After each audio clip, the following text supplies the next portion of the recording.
नमस्कार विद्यार्थी मित्र. कला वाणिज्य आणि विज्ञान महाविद्यालय पलूस मध्ये बी भाग 1 मध्ये प्रवेश घेतलेल्या सर्व विद्यार्थ्यांचे स्वागत. मित्र, या स्वागताबरोबरच तुमचं खूप खूप अभिनंदन, कारण इयत्ता 12वी मधून चांगले मार्क्स मिळवून तुम्ही महाविद्यालयामध्ये प्रवेश केलेला आहात. उच्च शिक्षणासाठी तुम्ही या महाविद्यालयामध्ये प्रवेश घेतलेला आहात. या महाविद्यालयामध्ये अनेक विभाग आहेत, त्याला आपण डिपार्टमेंट्स म्हणतो. जसं भूगोल विभाग आहे, इतिहास विभाग आहे, राज्यशास्त्र आहे, अर्थशास्त्र आहे, लँग्वेजमध्ये मराठी आहे, इंग्रजी आहे, हिंदी आहे. वेगवेगळे विभाग आहेत. तुमच्यापैकी बऱ्याच जणांनी भूगोल हा विषय घेतलेला आहे, परंतु तुमच्यापैकी बऱ्याच जणांनी 11वी 12वी मध्ये भूगोल काही विद्यार्थ्यांनी शिकलेला आहे, काही विद्यार्थ्यांना ज्युनियर कॉलेजमध्ये, काही विद्यार्थ्यांनी तो विषय शिकलेला नाही. हरकत नाही, पण अगदी प्राथमिक स्तरापासून माध्यमिक स्तरापर्यंत किमान 10वी पर्यंत प्रत्येकाने भूगोल हा विषय अभ्यासलेला आहे. भूगोल हा आपल्याला अत्यंत जवळचा विषय आहे, शालेय विषय आहे. शालेय स्तरावरती तुम्ही त्याचा सखोल अभ्यास केलेला आहात, परंतु BA भाग 1 मध्ये मात्र किंवा उच्च शिक्षणामध्ये BA भाग 1, BA भाग 2 आणि BA भाग 3 मध्ये वेगळ्या पद्धतीनं भूगोल तुम्हाला शिकवला जातो किंवा वेगळ्या पद्धतीचा भूगोल तुम्हाला शिकवला जातो. इथं एक अभ्यासक्रम वेगळा आहे. या अभ्यासक्रमाची अनेक पुस्तकंही आहेत, अनेक पुस्तकं आहेत. काही विद्यार्थ्यांना हा विषय 11वी 12वी मध्ये शिकलेला नसेल, त्यामुळे थोडंसं अवघड वाटत असेल की बाबा मी 11वी 12वी मध्ये शिकलेलं नाही. परंतु असा एकही विद्यार्थी नसेल की ज्यांनी 10वी पर्यंत भूगोल शिकलेला नाही. भूगोल तुम्हाला परिचित आहे, किंबहुना सर्वांनाच तो परिचित आहे. अत्यंत साधा, सोपा, सरळ, जास्त मार्क्स मिळवून देणारा विषय म्हणजे भूगोल, जॉग्राफी. मग या जॉग्राफीविषयी जर तुम्ही जॉग्राफी हा विषय अभ्यासणार असाल तर अत्यंत महत्त्वाचं की या विषयाचा अभ्यासक्रम काय आहे, सिलेबस काय आहे, तो सिलेबस सर्वप्रथम आपल्याला माहीत असणं आवश्यक आहे. BA भाग 1 मध्ये विद्यापीठाच्या 2 परीक्षा होतात. त्याला सेमिस्टर क्रमांक 1 असे म्हटलं जातं, सत्र पहिले, आणि सेमिस्टर क्रमांक 2 सत्र दुसरे. सेमिस्टर क्रमांक 1 मध्ये तुम्हाला वेगवेगळ्या विषयांचा अभ्यास करावा लागतो, त्याची परीक्षा द्यावी लागते. त्यापैकी भूगोल हा एक विषय. भूगोल या विषयाचं नाव आहे फिजिकल जॉग्राफी, प्राकृतिक भूगोल. जे सेमिस्टर क्रमांक 1, त्याला विद्यापीठाने नाव दिलेलं आहे DSE 1. DSE म्हणजे डिसिप्लिन स्पेसिफिक इलेक्टिव्ह. हे वेगवेगळ्या पेपर्सना विद्यापीठाने वेगवेगळे कोड नंबर दिलेले आहेत किंवा वेगवेगळे टायटल्सही दिलेले आहेत सेमिस्टरनुसार आणि पेपरनुसार. जे पहिल्या सेमिस्टरला तुम्हाला प्राकृतिक भूगोल अभ्यासायचा आहे, त्यानंतर दुसऱ्या सत्रामध्ये सेमिस्टर क्रमांक 2 मध्ये भूगोलाचा पेपर क्रमांक 2 जो आहे त्याला ह्युमन जॉग्राफी म्हटलं जातं, मानवी भूगोल. DSE 2, डिसिप्लिन स्पेसिफिक इलेक्टिव्ह 2, जे हा मानवी भूगोल. म्हणजे यावर्षी BA भाग 1 मध्ये तुम्हाला पहिल्या सत्रामध्ये प्राकृतिक भूगोल हा विषय अभ्यासायचा आहे, दुसऱ्या सत्रामध्ये मानवी भूगोल हा विषय अभ्यासायचा आहे. आता हे वेगवेगळे डिपार्टमेंट्स मी तुम्हाला अगदी सुरुवातीला सांगितलं की महाविद्यालयामध्ये वेगवेगळे डिपार्टमेंट्स आहेत. जसं जॉग्राफी आहे, हिस्ट्री आहे, पॉलिटिक्स आहे, इकॉनॉमिक्स आहे, मराठी आहे, हिंदी आहे, इंग्रजी आहे. हे वेगवेगळे विषय शिकवण्यासाठी प्रत्येक विभागामध्ये वेगवेगळ्या फॅकल्टीज आहेत किंवा त्यांना प्राध्यापक आहेत. भूगोल शिकवण्यासाठी भूगोल विभागामध्ये एकूण माझ्यासह 3 प्राध्यापक आहेत. त्यापैकी तुम्हाला शिकवण्यासाठी जिओग्राफी सत्र क्रमांक 1 मध्ये मी स्वतः कॅप्टन डॉक्टर SM कांबळे तुम्हाला शिकवणार आहे. त्याचबरोबर आमचे सहकारी प्राध्यापक UD पाटील सर ही तुम्हाला जिओग्राफी शिकवणार आहेत. जिओग्राफी बरोबरच तुम्हाला दुसरा एक विषय अभ्यासायचा आहे, ॲडियस. त्याला तुम्ही STD म्हणता. STD सायन्स टेक्नॉलॉजी आणि डेव्हलपमेंट, विज्ञान तंत्रज्ञान आणि प्रगती.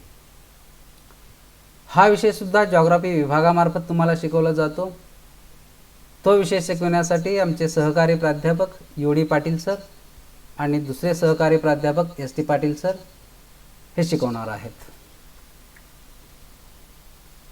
हा जो सिलेबस आहे BA भाग 1चा तो शिवाजी विद्यापीठानं 2018 मध्ये रिवाइज्ड केलेला आहे.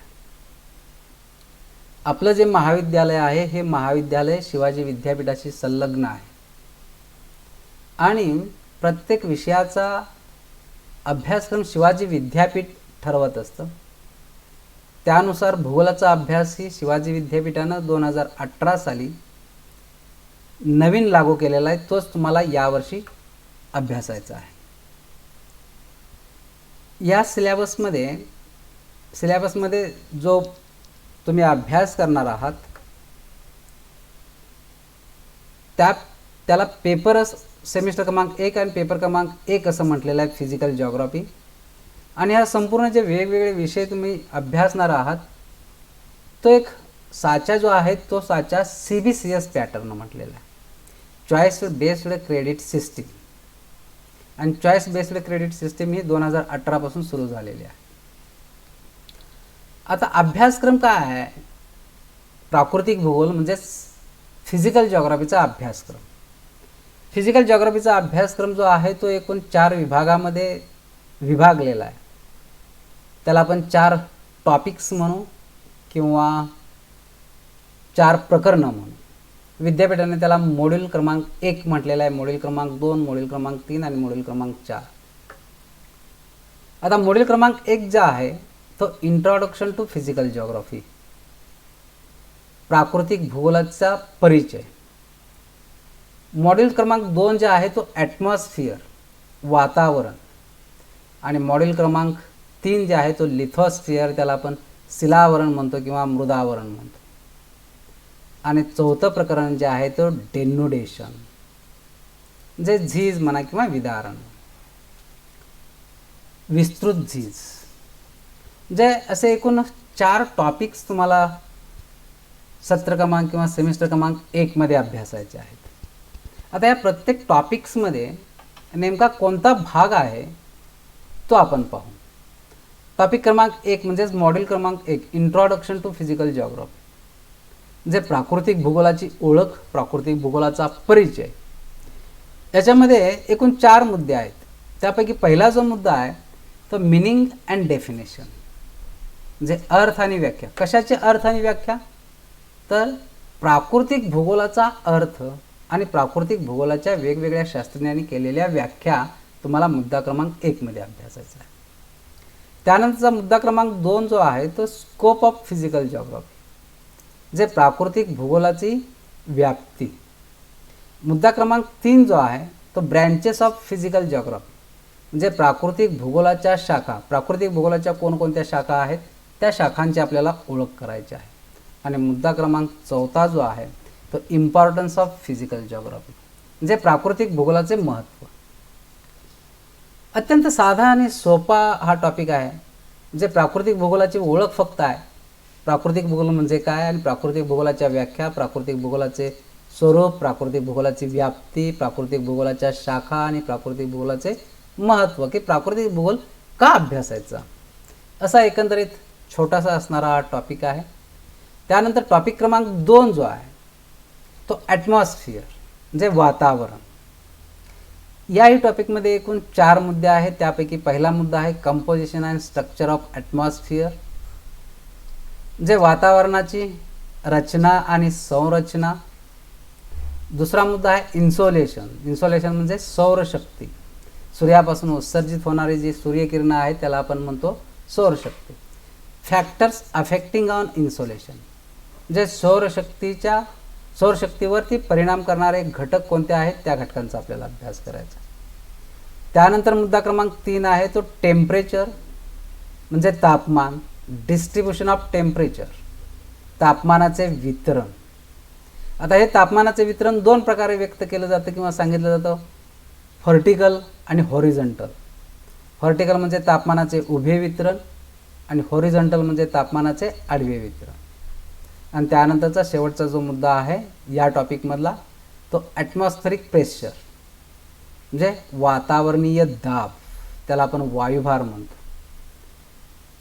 याच्यामध्ये काय की बेल्ट्स अँड प्लॅनेटरी विंड्स म्हणजे वायुभाराचे पट्टे किंवा दाबाचे पट्टे किंवा हवेच्या दाबाचे पट्टे आणि प्लॅनेटरी विंड्स म्हणजे ग्रहीय वारे.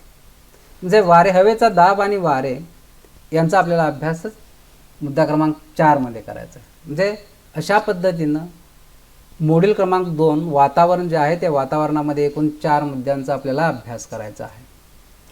त्यानंतर मॉड्यूल क्रमांक 3 लिथोस्फिअर. लिथोस्फिअर म्हणजे शिलावरण किंवा मृदावरण ज्याला आपण म्हणतो. याच्यामध्ये एकूण 4 मुद्दे आहेत. त्यापैकी पहिला जो मुद्दा आहे तो इंटेरियर ऑफ द अर्थ, जे पृथ्वीचे अंतरंग, पृथ्वीच्या अंतर्गत भागाची रचना कशा आहे त्याविषयी, कोणकोणते थर आहेत त्याविषयी आपल्याला अभ्यास करावायचा आहे. त्यानंतरचा दुसरा मुद्दा जो आहे तो वेगनर्स कॉन्टिनेंटल ड्रिफ्ट थेअरी, वेगनरचा भूखंड वहन सिद्धांत आपल्याला अभ्यासायचा आहे. इथं मात्र ही संकल्पना आहे, एक सिद्धांत आहे. तिसरा मुद्दा आहे अर्थक्वेक म्हणजे भूकंप, कॉजेस अँड इफेक्ट म्हणजे भूकंपाची कारणे कोणती आहेत आणि भूकंपाचे परिणाम कोणते आहेत. आणि चौथा मुद्दा आहे volcano, Jwalamukhi, causes and effect, ज्वालामुखीच्या उद्रेकाची कारणे आणि त्याचे परिणाम. म्हणजे अशा पद्धतीनं शिलावरण किंवा मृदावरण हा जो तिसरा टॉपिक आहे त्याच्यामध्ये 4 मुद्दे आपल्याला अभ्यासायचे आहेत. आणि शेवटचा जो टॉपिक आहे मॉड्यूल क्रमांक 4 डेनोडेशन. याहीमध्ये 4 मुद्दे आहेत. त्यापैकी पहिला वेदरिंग म्हणजे विदारण, कन्सेप्ट अँड टाईप. विदारण ही जी काही संकल्पना आहे ती संकल्पनेचा अर्थ काय आहे त्या संकल्पनेचा आपण अभ्यास करणार आहोत. त्याचबरोबर विदारणाचे प्रकार कोणकोणते आहेत त्या प्रकारांचाही आपल्याला अभ्यास करायचा आहे. त्यानंतर मुद्दा क्रमांक 2 Davis concept of cycle erosion. Davis हा एक शास्त्रज्ञ होऊन गेला, प्राकृतिक भूगोलामधला अत्यंत महत्त्वाचा शास्त्रज्ञ. त्याने एक संकल्पना सांगितली होती, सायकल ऑफ इरोजन, अपक्षय चक्राची संकल्पना. ह्या अपक्षय चक्राची संकल्पना डेव्हिस यांनी मांडलेली आहे. ती कोणती आहे त्या संकल्पनेविषयी आपण माहिती घेणार आहोत. त्यानंतर तिसरा मुद्दा आहे इरोजनल लँडफॉर्म्स ऑफ रिव्हर. नदी जी आहे त्या नदीच्या कार्याचा अभ्यास. खरं तर नदी कोणकोणत्या प्रकारची कार्य करते, खनन, वहन आणि संचयन, त्रिविध प्रकारचे कार्य करते. त्यापैकी इरोजनल लँडफॉर्म्स ऑफ रिव्हर, नदीच्या खनन कार्यामुळे निर्माण झालेल्या भूमिस्वरूपांचा अभ्यास. लँडफॉर्म्स म्हणजे भूमिस्वरूपे. आणि चौथा मुद्दा जो आहे डिपॉझिशनल लँडफॉर्म्स ऑफ रिव्हर, नदीच्या संचयन कार्यामुळे निर्माण झालेली भूमिस्वरूपे. म्हणजे अशा पद्धतीनं हा चौथा टॉपिक 4 विभागामध्ये विभागलेला आहे. या सर्व मुद्द्यांचा आपल्याला अभ्यास चौथ्या टॉपिकमध्ये करायचा आहे. मित्र, अशा प्रकारे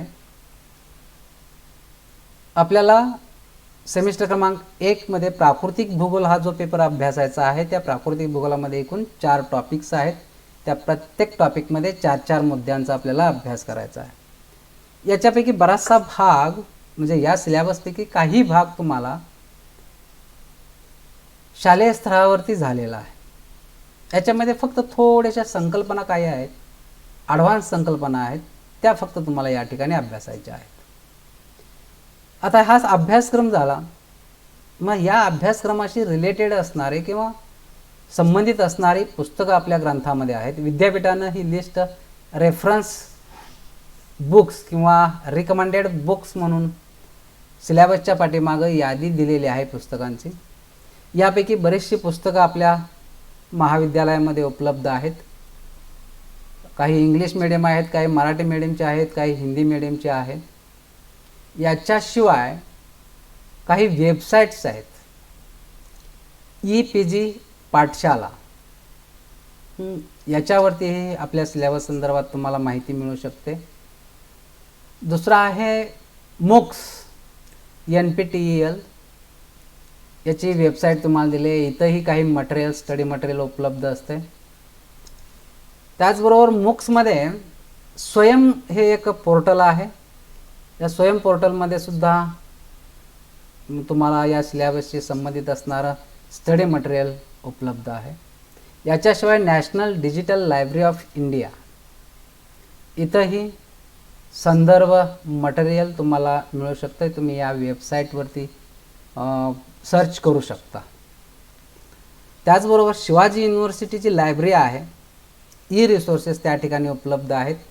या ठिकाणी SIMSसाठी तयार केलेली पुस्तकं किंवा आपल्या सिलेबसशी निगडीत असणारा इतर भाग या ठिकाणी तुम्हाला अतिरिक्त अभ्यासासाठी मिळू शकतो. विद्यार्थी मित्र, scheme of teaching and examination याच्या संदर्भात आपण पुढील तासाला पाहणार आहोत. आज आपण फक्त अभ्यासक्रमाची ओळख, फॅकल्टींचा परिचय याविषयीच तुम्हाला माहिती सांगायची होती. आजचं आपलं हे पहिलं लेक्चर्स आहे. काही दिवसातच महाविद्यालय रेग्युलर सुरू होईल. ऑफलाईन पद्धतीने तुम्हाला शिकवलं जाईल.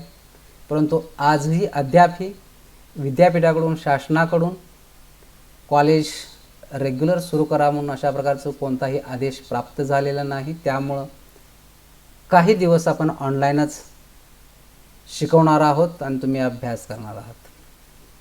Thank you very much.